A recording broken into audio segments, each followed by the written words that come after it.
Mudando de assunto, vamos falar agora sobre economia, porque ontem o Copom, que é o Comitê de Política Monetária do Banco Central, decidiu elevar a taxa de juros, que passou de 11,25% para 12,25% ao ano. E petistas reagiram a essa decisão do Banco Central, atacando o presidente da instituição, Roberto Campos Neto. Segundo a deputada Gleisi Hoffmann, a presidente do PT, Campos Neto boicota os esforços do governo Lula e atravanca o crescimento do país. Esse é o tema de hoje do comentário do Guilherme Fiuza. Ele já está por aqui. Fala, Fiuza. Fala, Vitor. Boa tarde a todos. O que está achando, hein, Fiuza, dessas reações que, na verdade, são um filme repetido, né? Já eram previstas, talvez, né? Dessa vez pareceu mal ensaiada, né? Porque a Gleisi Hoffmann está criticando o Banco Central, está tentando mais uma vez fazer aquela encenação que eles mesmos não acreditam, de dizer que o Banco Central é mau, neoliberal, aquelas coisas lá, e atrapalham o governo do PT. Agora, essa decisão o voto favorável foi dado pelo Gabriel Galípolo, né, que é diretor de política monetária do Banco Central e é o escolhido pelo presidente Lula, o indicado pelo presidente Lula para presidir o Banco Central muito em breve. Então, a pergunta que eu faço a você, Vitor, será que o PT está criticando o presidente Lula? Por dedução, logo chega lá, né? E resta ver porque fica claro o desejo que o PT tem, né, e o presidente Lula ainda de comandar o Banco Central, né? O próprio Lula criticou várias vezes as medidas de independência do Banco Central, então fica claro que o desejo tem, né? Se dependesse do PT, não teria avançado essa pauta. Resta ver agora qual vai ser a conduta do Gabriel Galípolo, né? Canto da sereia já existe, né? Que o governo vai tentar mantê-lo ali no seu controle, na sua alçada, é fato, né? Resta ver qual vai ser a conduta agora do Galípolo, né, Fiuza? Exato. O Galípolo, o voto dele, né, nesse momento, é um voto técnico, consequente e responsável por uma política monetária que contenha a inflação, que é o que beneficia a sociedade, especialmente os pobres. Então, o resto é ladainha, o resto é cantilena.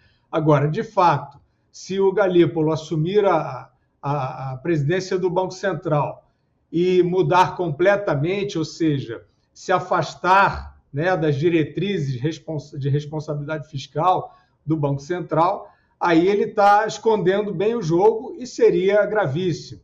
A gente já viu isso acontecer, né, Vitor, no período Dilma Rousseff, né, quando o Brasil foi ali passo a passo caminhando para um desmoronamento da política monetária, da política macroeconômica. O Brasil chegou à maior recessão da sua história e a taxa de juros, naquele momento, nós víamos, o presidente do Banco Central era o Tombini, na época. Eu lembro que a influência da presidente Dilma, que estava prestes a ser afastada do governo, sobre essas decisões era enorme, o que todo mundo sabe que é uma ruína, né? A taxa de juros decidida no grito, de forma populista, por um governo populista.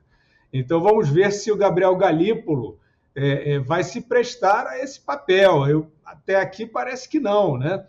E a gente espera que não. Agora, Vitor, eu vou ler um trechinho aqui do que disse a presidente do PT sobre a taxa de juros. É uma declaração muito forte, né, da Gleisi Hoffmann. Ela diz o seguinte, aspas, é irresponsável, insana e desastrosa para o país a decisão do BC de elevar a taxa básica de juros para 12,25%. Ela escreveu isso no X. E continua a Gleisi Hoffmann, não faz sentido, nem seria eficaz para evitar a alta da inflação, que não é de demanda, e nem para melhorar a situação fiscal, muito pelo contrário. Ou seja, ela faz um complemento aí, tentando parecer que essa reação agressiva dela, muito agressiva, tem alguma fundamentação econômica. Não tem nenhuma. Como todos nós sabemos, os juros estão subindo porque o governo gasta muito. É um governo, como o próprio Banco Central já demonstrou, que tem uma política expansionista na área fiscal. Isso é um nome simpático para falar de gastança. Isso está no DNA do governo. Desde que assumiu já houve uma PEC de transição para um gasto adicional, excessivo, já houve a extinção do teto de gastos, e o governo ele aceita de bom grado dotações extraordinárias por determinação do judiciário, como foi no caso das queimadas. O resultado das empresas estatais é declinante o tempo todo por excesso de gastos. Então, Vitor, eu acho assim, que esse governo deveria assumir, quer dizer, é a presidente do PT dizendo isso, e ninguém desautorizou. O Fernando Haddad não desautorizou, o Lula, que está internado, mas não mandou desautorizar. Então é o seguinte, o governo precisa decidir se ele vai ser um governo de muitos gastos públicos. Isso muito antigamente, né, algumas correntes acadêmicas defendiam que isso poderia ser positivo. Falava-se até que um pouco mais de inflação não tem problema, porque vai elevar a geração de riquezas e, no final das contas, isso vai valer a pena.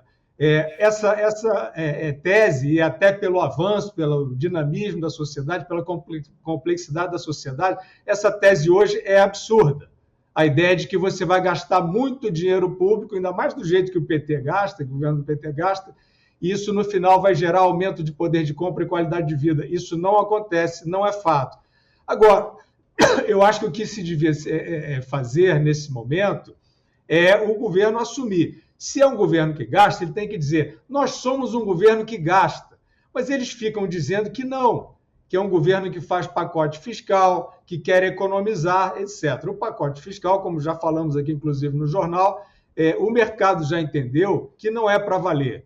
O mercado já entendeu que esse aumento de juros decorrente de um governo que está mostrando que não vai honrar seus compromissos fiscais, um governo que está mostrando que não vai respeitar a contento a meta de inflação, é claro que isso resvala nos juros, porque senão a inflação dispara, aí o poder de compra cai e o governo cai junto.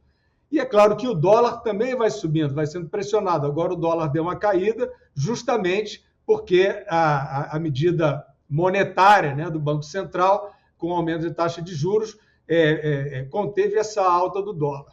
Então a gente tem que decidir, o governo tem que decidir, e a gente tem visto já editoriais por aí, mas assim, aqueles que comentam política econômica no Brasil, eles têm que sair um pouquinho do armário, né? Eles têm que ganhar tomar uma pílula de sinceridade aí e dizer o seguinte, olha só, aqueles que apoiavam, inclusive entre os realizadores do Plano Real, que diziam que esse projeto político era a melhor saída para o país, eles têm que aparecer, eles têm que vir e dizer assim, olha, esse governo está fazendo exatamente o contrário do que nós sempre pregamos, de responsabilidade fiscal, que vai conter a inflação e que vai aumentar o poder de compra e vai diminuir a pobreza. Eles têm que dizer isso, mas eles não dizem. Muitos acadêmicos estão faltando, né, com a possibilidade desse esclarecimento, e ainda tem muita gente querendo aí entrar nessa retórica de que não, isso aí é um governo progressista, pelo social, não é nada disso, tudo isso já foi abandonado pelo nível de gastos, pela forma de gastar. É um governo, Vitor, que parece querer gastar e que não se perceba que está gastando, isso é uma coisa muito grave, como nós vimos, por exemplo, aí numa nova propensão a pedaladas, né? Que é isso, é aquela ginástica contábil para parecer que gastou menos. Esse caminho é um caminho sem volta, é um caminho de destruição dos fundamentos econômicos, o governo tem dado esses sinais, e aí está faltando, eu acho, da sociedade, dos especialistas, dos acadêmicos, dos jornalistas, um pouquinho mais de sinceridade para olhar, ver que é isso que está acontecendo, ver que começa a ser um caminho muito parecido com aquele caminho do período Dilma Rousseff e apresentar isso para que esse verniz se desfaça o mais rápido possível.